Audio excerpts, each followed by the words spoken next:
queridos alunos, tudo bem com vocês? Eu sou a professora Sirlene, sejam todos muito bem-vindos à nossa aula de número 39 de língua portuguesa para o sexto ano. Na aula de hoje, pessoal, nós vamos dar sequência aos estudos que nós iniciamos lá na aula 38, quando nós estudamos as interjeições.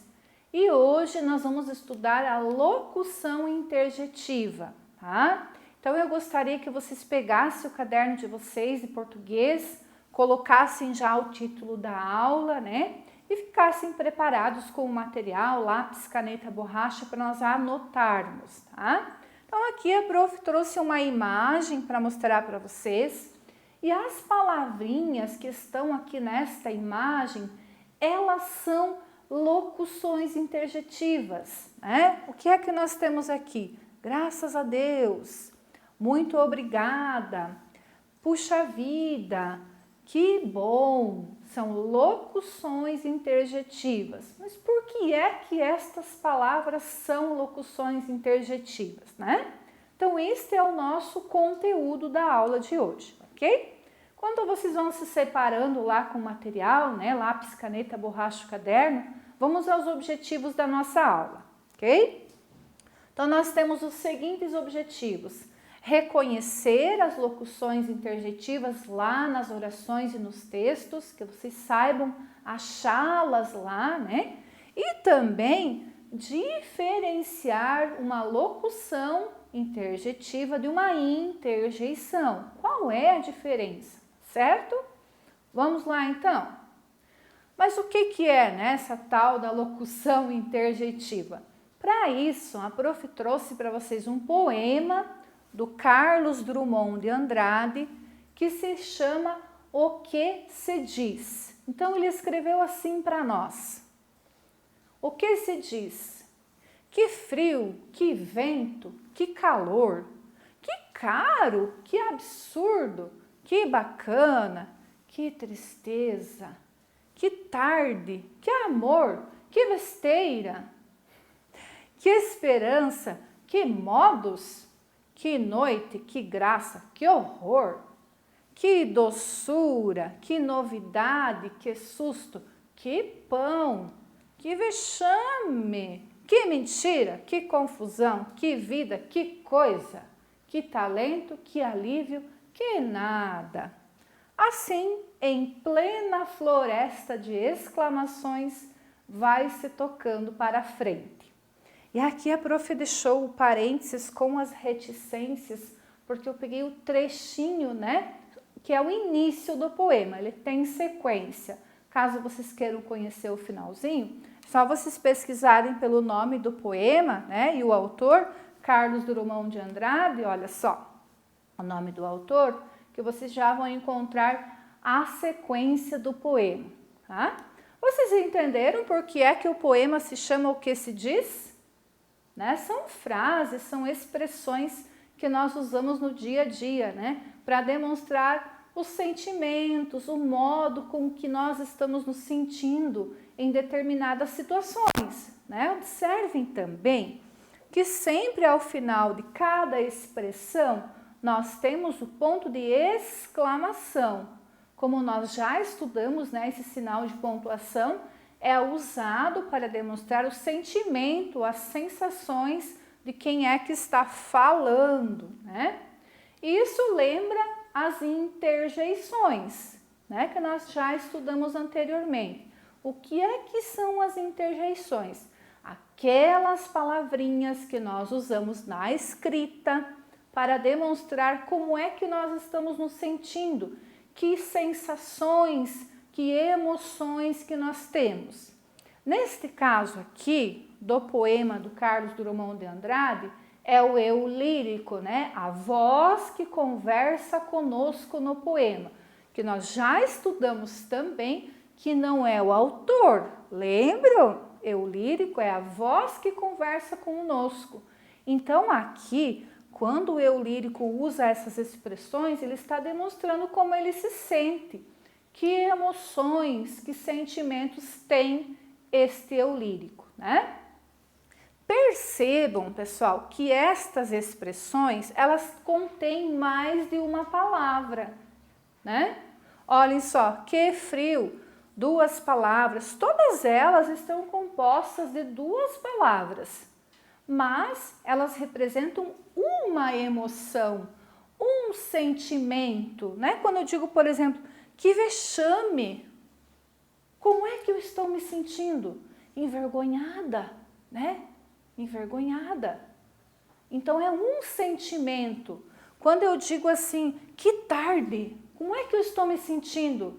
Feliz, a tarde foi boa, ou quem sabe, a tarde foi ruim e eu estou reclamando, que tarde, né? Pode ter sido o contrário também. O que é que vocês precisam compreender? Que estas expressões, apesar de terem 2 palavrinhas, elas têm a função de transmitir um sentimento. Cada uma delas representa um sentimento, uma sensação que o eu lírico está demonstrando. E é aí que a prof queria chegar. Isso é a locução interjeitiva, tá? Ela tem a função de indicar um sentimento, um modo de sentir, uma sensação, ou seja, ela funciona como uma interjeição, mas ela possui mais de uma palavra, né? A interjeição que nós estudamos antes era uma palavra, um sentimento. Nossa, né? É uma palavra, um sentimento. Ó, né? Uma palavra, um sentimento. A locução interjetiva são 2 palavras ou mais e um sentimento. Essa é a diferença. Outro exemplo que a prof colocou aqui, ó, puxa vida, né? São 2 palavras, mas representam um sentimento. E assim como a interjeição, as locuções interjeitivas também precisam ser seguidas de ponto de exclamação, se elas representarem uma oração. O que é uma oração? Uma frase, certo? Vejam mais alguns exemplos que a prof trouxe para vocês. Ora bolas, Virgem Maria, né? Meu Deus, ô de casa. Vejam que agora nós temos 3 palavrinhas, né? Mas é um chamado, quero saber se tem alguém em casa. Ai de mim. Qual o sentimento e a sensação? De pena, né? De si mesmo. São 3 palavrinhas, porém um sentimento, né? Quem me dera, de esperança, né? Tomara que dê certo. Alto lá, muito bem, né? De incentivo, de parabéns, graças a Deus, de alívio, né? Alto lá que a prof acabou repetindo, né? Nem percebi, agora que eu percebi, mas não tem problema, certo? Vamos adiante. Então, só lembrando, né? Agora vocês podem até anotar lá no caderninho de vocês. Qual é a diferença de uma interjeição e de uma locução interjetiva? Então, a interjeição são aquelas palavrinhas que nós usamos para expressar os sentimentos, as sensações, as emoções, o estado de espírito, né? O modo como eu me sinto, mas elas são compostas de uma palavrinha. Então, destaquem lá no caderninho de vocês, como a prof fez aqui, ó, uma, né? É uma palavra só. Já a locução interjetiva são 2 palavrinhas. A prof também destacou aqui. E elas têm a mesma função que a interjeição, né? Indicar as sensações, as emoções, os sentimentos, o estado de espírito do personagem, nos textos, nas frases, do eu lírico nos poemas, ok? Anotadinho, pessoal? Muito bem. Vamos ver alguns exemplos, né, de uso prático dessas interjeições e locuções interjetivas? Então, aqui a prof trouxe uma tirinha, um quadrinho, que tem as 2 situações. Tem a interjeição e tem a locução interjetiva. Tá? Então vejam só, em ambas as cenas nós temos uma mãe conversando com seus filhos, né? O tipo da mãe e o tipo dos filhos é que é diferente, né? Então aqui a mãe diz, tá chegando o Natal, e a criançada grita, né? Eba! Estão vendo a interjeição aqui, ó? É uma palavrinha só que está demonstrando o estado de espírito dessas crianças, né? Como é que vocês acham que essas crianças se sentiram quando elas pularam para cima, olha, os pezinhos, a boca toda aberta, né? E elas gritaram, eba! Muito felizes, né? Muito alegres, elas estão contentes com o quê? A chegada do Natal. Provavelmente esperam seus presentes, né? Observem que aqui nós temos letra maiúscula na interjeição eba, enquanto que na fala da mãe nós temos a letra minúscula, né? Apenas a inicial maiúscula. Agora vejam a fala dessa mãe aqui, né? Tá chegando o Natal e olha o que os filhos dizem. Oh, meu Deus!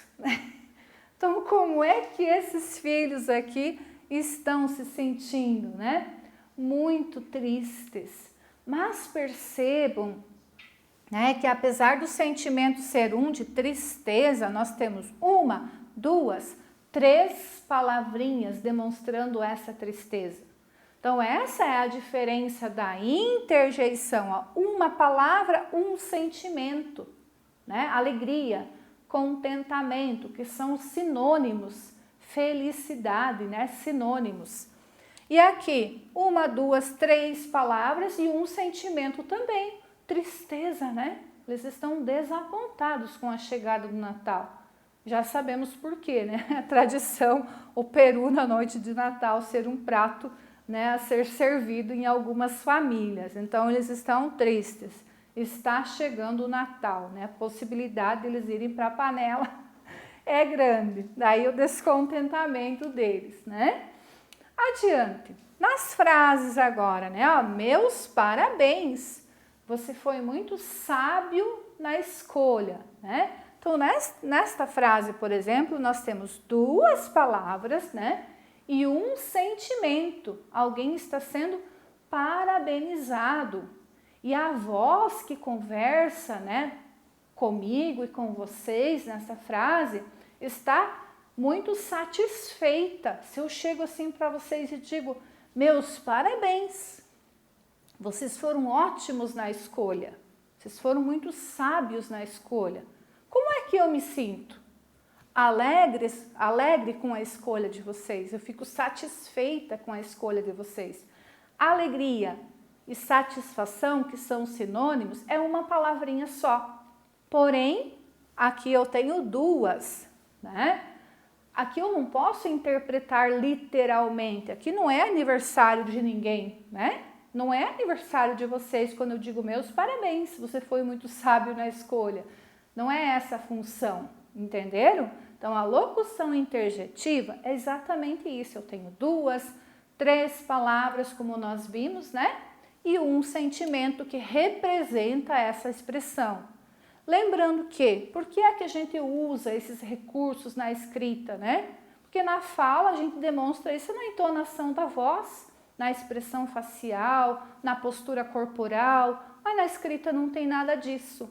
Então, a gente precisa se utilizar das palavras para expressar, né, os sentimentos, ok? Mais um, ó. Meu Deus, você cortou os cabelos. Mais uma locução interjeitiva, né? A pessoa ficou surpresa quando disse, meu Deus, você cortou os cabelos. Não se esperava essa atitude, né? Olhem outro exemplo. Tenha calma, essa região é perigosa, né? Quando a pessoa diz tenha calma, essa região é perigosa, ou tenha calma é o que? Um chamado de atenção, é uma advertência, né? Então também está demonstrando que a pessoa que está conversando com vocês, ou comigo, né? Se fosse, está preocupada comigo ou com vocês. É um estado de espírito meu, é o modo como que eu me sinto, né? Preocupado, preocupada, ok? Atenção, e aqui é muito importante, pessoal, uma mesma locução interjeitiva, assim como as interjeições, ela pode ter diferentes sentidos. diferentes interpretações. Então não tem uma lista para eu passar para vocês, ó, essas são as interjeições de medo, essas são de surpresa, né? A gente até faz uma lista, mas as palavras vão aparecer em vários lugares ao mesmo tempo. Por quê, pessoal? Porque é o contexto da frase ou do texto que vai indicar o tipo da emoção ou do sentimento que essa locução interjeitiva está passando para nós. Veja um exemplo que a prof trouxe. Puxa vida, ele podia ter esperado. Quando eu digo puxa vida, ele podia ter esperado. Qual é o meu sentimento? Como é que eu estou me sentindo? Desapontada, né? Eu não esperava essa atitude. A pessoa ter ido embora e não ter me esperado. Puxa vida, podia ter esperado, né? Eu estou desapontada com a atitude da pessoa. Agora, quando eu digo assim, puxa vida, que coragem! Como é que eu me sinto? Admirada, espantada com a coragem da pessoa. Perceberam que a prof está tentando explicar para vocês? A locução interjetiva é a mesma, é puxa vida. Porém, a interpretação, o sentimento que cada uma representou é diferente porque está em contexto diferente. A frase é outra, né? A situação comunicativa é outra. Ok, pessoal? Assim como as interjeições, também acontece isso que nós já vimos na aula anterior, né? Vamos ver uma tirinha agora para vocês perceberem também essa diferença na tirinha, não só na frase, tá certo? Então aqui nós temos o nosso menino maluquinho, né, que já é conhecido das nossas tirinhas, e ele aparece com os seus amigos numa conversa muito animada, por assim dizer. Turma, este aqui é meu novo bichinho, o Mister. Ai, um rato, que nojo! Né? Olha só, ele com o ratinho na mão e a expressão da amiguinha dele que não gostou nada, né? Do bichinho novo, do menino maluquinho. Não é um rato, Carol. É um hamster, roedor de uma família totalmente diferente. Tá justificando, né? Para mim, continua sendo nojento. Né? Ó, a expressão dela piorou, parece, né? Agora dá licença que eu vou dar milho para os pombinhos da praça. E sai. Percebam que aqui, ó, no início, quando ela diz ai, um rato, que nojo, nós temos uma interjeição. Como vocês acham que ela se sente quando ela diz ai, que nojo? Enojada, né? Ela não gostou da situação. Ela se sente desconfortável, a Carol, né? Quando ele trouxe o rato. E agora vejam aqui, nesta tirinha, nós temos uma mesma interjeição, o ai, mas observem comigo, que sentimento agora que ela transmite para nós? Ai, ai, ai, ai, ai. Mais um. Ai, bem, o John achou todas as armadilhas para rato. Como vocês acham que o John está se sentindo quando ele gritou aqui? Ai, ai, ai, ai, ai. Ele está com nojo? Não, né? Perceberam a diferença, né? Na tirinha anterior, esse ai aqui está representando o nojo que a Carol sentiu do rato. Porém, nesta tirinha, o ai, a interjeição ai, está servindo para indicar que o John está sentindo dor. Então, assim como a locução interjeitiva tem diferentes classificações, lembra do puxa vida, né, que a prof mostrou para vocês? Olha só, puxa vida, ele podia ter esperado, eu estou desapontada. Puxa vida, que coragem, como é que eu estou? Admirada. Então, a mesma interjeição com identificação de sentimentos, né, estado do espírito diferente, o que também acontece na interjeição, como a prof trouxe o exemplo do ai. Ok, pessoal? Então, não esqueçam, né? Para vocês identificarem qual é o sentimento que aquela locução interjeitiva está transmitindo, eu preciso fazer o quê? ler a frase, pessoal. Ler a frase, ler o texto, olhar o quadrinho, se for quadrinho, interpretar. Não pode pegar na lista e achar que vai ser sempre a mesma classificação. Tá certo, pessoal? Então, para quem não anotou lá no caderninho, não esquece de anotar, né? O que é uma locução interjeitiva, né? 2 ou mais palavrinhas que servem para quê? Para indicar a sensação, o sentimento, o estado de espírito ou do personagem no texto, na frase, ou do eu lírico. Tá certo, pessoal? A aula vai terminando por aqui. Eu agradeço a atenção de vocês que acompanharam, né, até o finalzinho. Não esqueçam de fazer atividades sobre esse assunto e a gente se vê na próxima aula. Até mais. Tchau, tchau.